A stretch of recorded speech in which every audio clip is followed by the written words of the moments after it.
আজকে আমরা তৈরি করেছি পৃথিবীর সবচেয়ে বড় চাঁচুড়ি, যেটা প্রায় 25 ফুটেরও বেশি। তো সেই জিনিসটাই পুরো সম্পর্কে আপনাদেরকে জানাবো আর পুরো ভিডিওটা আপনাদেরকে দেখাবো। দেখতেই পাচ্ছেন চাঁচুড়িটা কত বড় হয়েছে।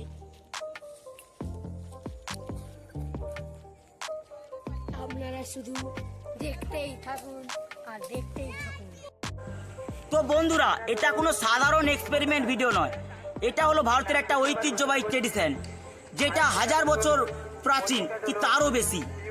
তো এই বিষয়ে তো আপনারা সবাই কম বেশি জানেন, তো বিষয়ে আমি বেশি জানাবো না। তো পুরো সব কিছু আগুন ধরা বা এই ধরনের জিনিস সব কিছু আপনাদেরকে দেখাবো। তো বন্ধুরা, আমরা দেখতে পাচ্ছ রাতে চলে এসেছি আর এই চাঁচুড়িতে আগুন দেওয়া হয়ে গেছে আমাদের। তো দেখুন আর এনজয় করুন, যে কেমন লাগছে কমেন্টে অবশ্যই জানাবেন। আর বন্ধুরা, তোমরাও কি এই হোলির আগের দিন এই ন্যাড়া পোড়ো বা চাঁচুড়ি এই সকল উৎসব পালন করো বা এই জিনিসটা তৈরি করো? তাহলে অবশ্যই আমাদেরকে কমেন্টে জানাবেন।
বেশ কয়েকদিনের আমাদের কষ্টের ফল এই চাঁচুড়ি। আমরা প্রায় 3 দিন সব সময় মিলে এই এত জ্বালন জোগাড় করেছি, এই ন্যাড়া পোড়েও বলতে পারো। তো কিছু সময় লাগলো এটা জ্বলে যেতে, কিন্তু খুব মজা হলো। আপনাদের কেমন লেগেছে অবশ্যই কমেন্ট করে বলবেন। তো চলো আজকের মতো এতটাই, ভালো থাকবেন, সুস্থ থাকবেন, রাধে রাধে।